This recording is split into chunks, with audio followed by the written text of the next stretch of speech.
मसालों में future trading क्यों ज़रूरी है और जो लोग मसालों के कारोबार से जुड़े हुए हैं उनके लिए डेरिवेटिव प्लेटफॉर्म कितना ज़रूरी है, इसी पर हम बात करेंगे। और इस पर बात करने के लिए हमारे साथ हैं महावीर गुप्ता, श्री फलौदी ट्रेडर्स के। महावीर जी, बहुत स्वागत है आपका जी बिज़नेस पर। और आज हम मसालों की बात कर रहे हैं कमोडिटी की क्लास में। तो मेरा पहला सवाल आपसे होगा कोरिएंडर पर। ज़रा हमें कोरिएंडर के लिए बताइए कि कोरिएंडर की कमोडिटी कितनी लिक्विड है, किस तरह के फंडामेंटल हैं, डिमांड सप्लाई कैसी है? कोरिएंडर में अभी ये बिल्कुल एकदम लास्ट टाइम आ गया है 2024 का। तो अभी जो नई फसल का पूर्वानुमान है उस पर चर्चा चल रही है और कुछ कैरी फॉरवर्ड स्टॉक कितना रहता है।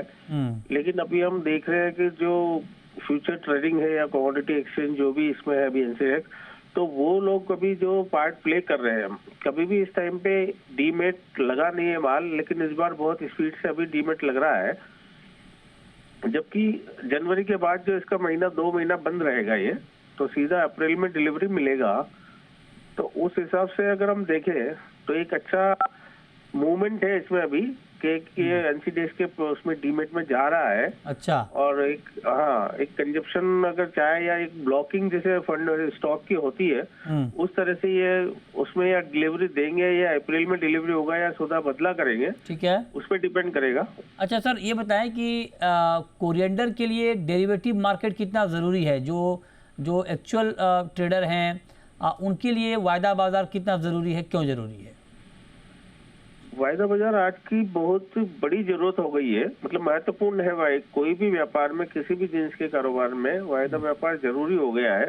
क्योंकि एक आज किसान के लिए भी, एक ट्रेडर के लिए भी, और एक जो उत्पादक, मसाला उत्पादक है जो इसको यूज करता है, कंज्यूम करता है, उसके लिए भी एक मापदंड फिक्स हो जाता है कि इसका ट्रेंड कैसा है।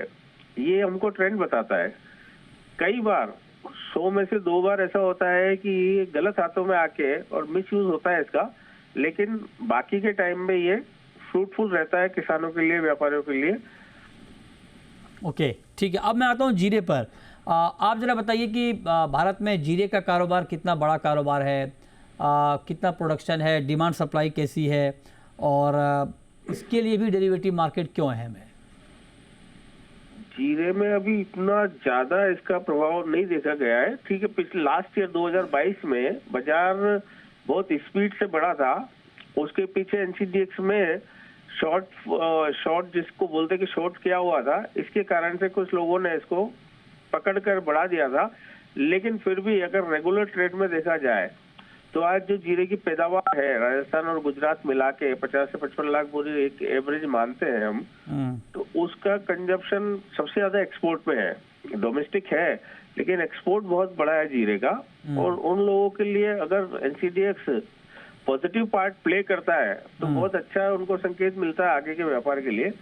लेकिन कई बार नेगेटिव होने के कारण या एक मतलब अदृश्य जिसे कहते हैं कि एक मतलब आर्टिफिशियल वो बना देते हैं, वो तो अलग मसला है। लेकिन ठीक है, लेकिन अब मैं आता हूँ टर्मरिक पे। हल्दी के फंडामेंटल आपको कैसे दिख रहे हैं? डिमांड कैसी है, सप्लाई कैसी है, और जो ट्रेडिंग का सेंटीमेंट है वो कैसा है? टर्मरिक में अभी हम लोग उस पे एक लेवल पे खड़े हैं जहाँ बिल्कुल एकदम सटीक इसका वो चल रहा है। ना कोई इसमें कोई गलत तेजी है ना कोई गलत मंदी है। पूरा स्टॉक पे डिपेंड कर रहा है कि क्या स्टॉक है और क्या फसल आने वाली है, उसके हिसाब से निर्धारण। जो बीच में ये इसका भाव बढ़ा था 160 और 170 जो भी गया था, वो एक गलत था। मतलब वो वापस लौट के आया है, वो एक आर्टिफिशियल था। वही कहना है मेरा कि आर्टिफिशियल नहीं हो, ये प्रॉपर चले, रेगुलर चले, और सपोर्ट कोई बेस होना चाहिए, मतलब कोई लॉजिक हो। अब तो आपने ओवरऑल तीनों मसालों के बारे में बात कर ली है, लेकिन मैं अब आपसे जानना चाहता हूँ कि जो वैल्यू चेन पार्टिसिपेंट्स हैं उनकी भागीदारी कैसे बढ़ेगी, एक्सचेंज के ऊपर कैसे बढ़ानी चाहिए?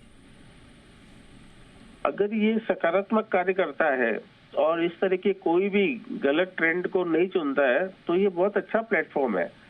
आगे के लिए कोई भी बुकिंग करना चाहे जिसका आज उसको माल का जरूरत नहीं है, 3 महीने बाद माल का जरूरत है, तो वो उसमें हेज करके या परचेज करके डिलीवरी टाइम पे प्रॉपर डिलीवरी ले सकता है। लेकिन कुछ खामियां हैं इस सिस्टम की, जिसमें क्वालिटी का इशू सबसे बड़ा आता है। दूसरा एक और इशू सबसे बड़ा जो कंपनी का आता है कि अगर राजस्थान से धनिया डिलीवरी लेना है उसको, तो उसके पास राजस्थान के फर्म का लाइसेंस होना चाहिए।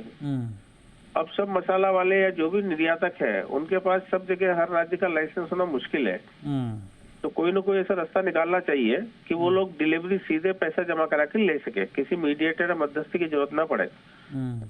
ओके, उनके लिए ठीक है। लेकिन आप ये बताइए कि जो कारोबारी हैं उनको एक्सचेंज के प्लेटफॉर्म का फ़ायदा किस तरह से उठाना चाहिए हेजिंग के जरिए? हेजिंग कितना ज़रूरी है इसमें, इन तीनों कमोडिटी में?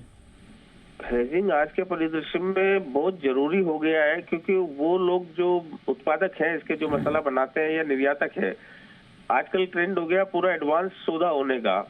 आज जो भी निर्यातक है, जहां भी कोई गल्फ फूड में या कहीं भी एक सौदा करके आते हैं, उसके अकॉर्डिंग वो अपने क्वांटिटी बुक कर सकते हैं। तो उसको बहुत फायदा है कि वो अपना एक निश्चित मार्जिन रख के और उस ट्रेंड के हिसाब से माल बेच सके बाहर, और टाइम पे डिलीवरी अगर श्योर रहे तो डिलीवरी ले सके। मेरा मानना ये है कि एक में इसमें अगर डिलीवरी श्योर होगी तो ही ये फायदेमंद होगा किसी भी लेवाल के लिए या निर्यातक के लिए या जिसने भी इसको यूज करना है। ओके, अगर डिलीवरी श्योर होगा, डिलीवरी की जगह पेनल्टी होगी तो उसका काम उससे चलने वाला नहीं है। अच्छा जी, ठीक है। चलिए, बहुत शुक्रिया महावीर जी आपका हमारे साथ जुड़ने के लिए, डिटेल में मसालों के ऊपर बात करने के लिए।